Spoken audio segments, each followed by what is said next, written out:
Sobrahan mo ito, paglagay. Ito.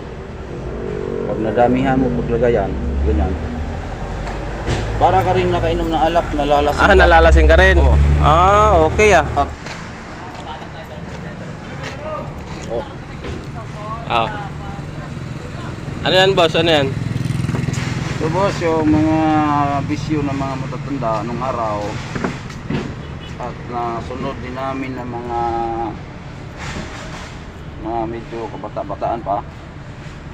Ito boss yung pampawala ng antok kung nasa biyahe o kahit nasa bahay ka lang magre-relax. Libangan to. Libangan na may kasamang gamot. Organic. Pure Organic. yan. Okay. Yan ba yung pinaka-alternative na sigarilyo? Ganun ba yun? Hindi to sigarilyo. Ano siya, yung tawag dito, nganga. Nga. Nganga.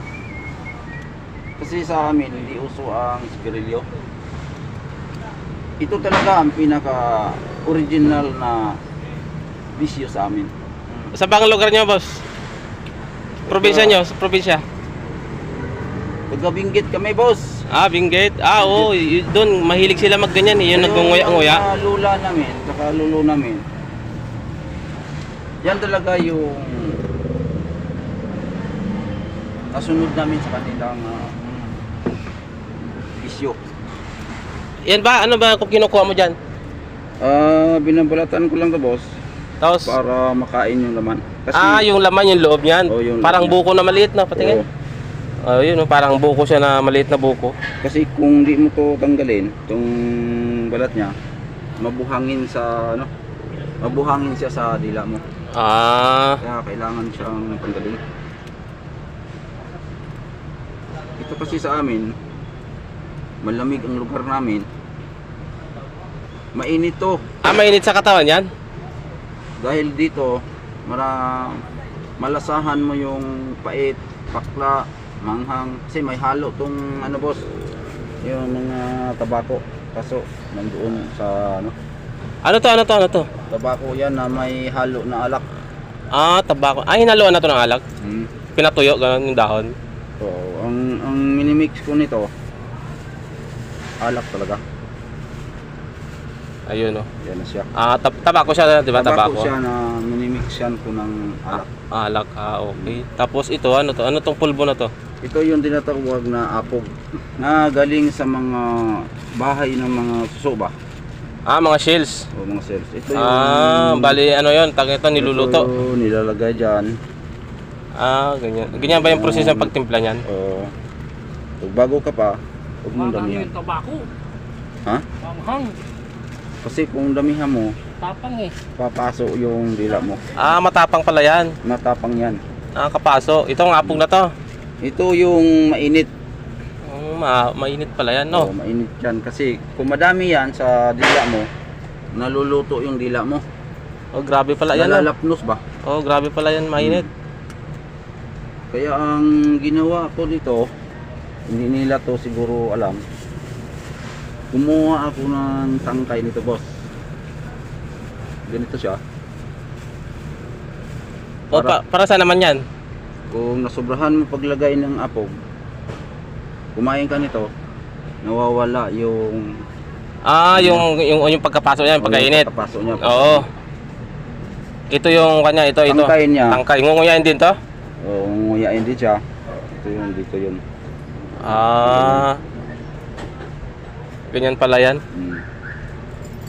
Okay, Sa Baguio, okay. kahit mga bata, nanganganga sila kasi yan yung para bang Libangan nila, ganun. libangan nila Oo. o pabilin-bilinan ng mga lulo nila. Ito, nakakatibay ba yun ng ipin pag inunguya? Dati yung ngipin ko laging parang may mga tibag-tibag. Ngayon matibay na. Ngayon nawala yung parang laging Tapos hindi naman sumasakit yung ipin nyo dyan. hindi naman. Kasi di ba lagi yung inunguya-nguya, ganun. Oo. Sa bagay, nakaka-exercise yan ng gums, no? Oo. Ehersisyo sa gums. Tsaka pag nasubrahan mo ito, paglagay. Ito. Pag nadamihan mo paglagay yan, ganyan.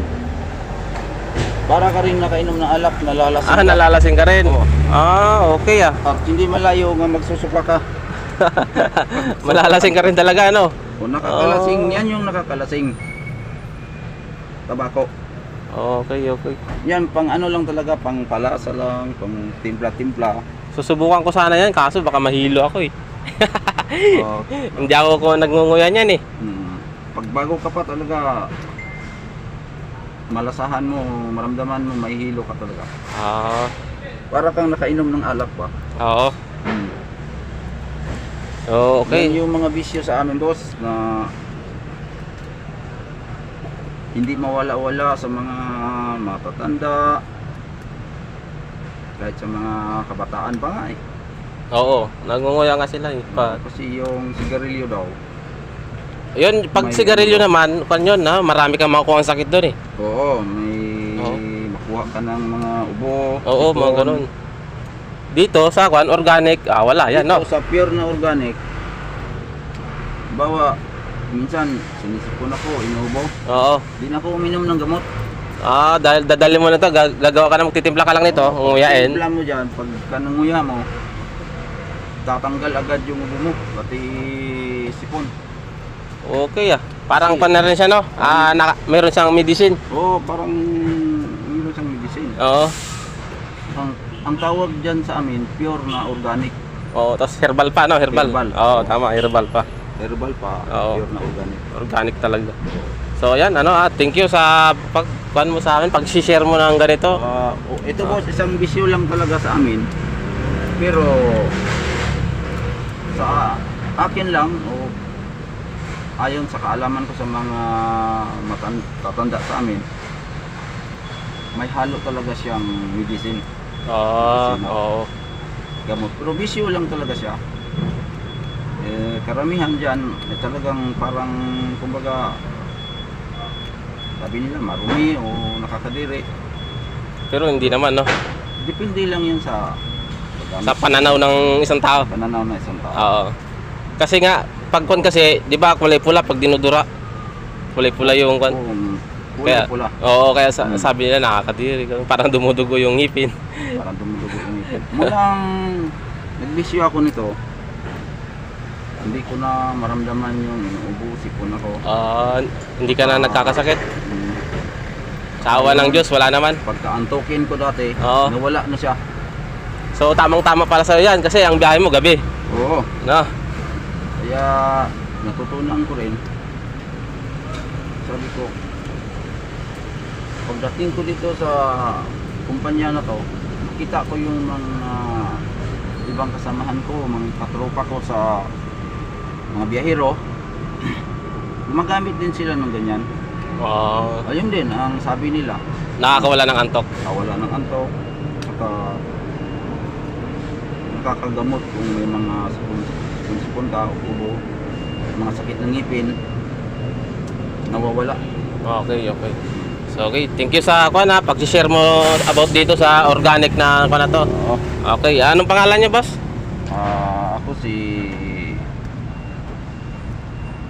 Ting Casido. Okay, thank you. Okay, thank you.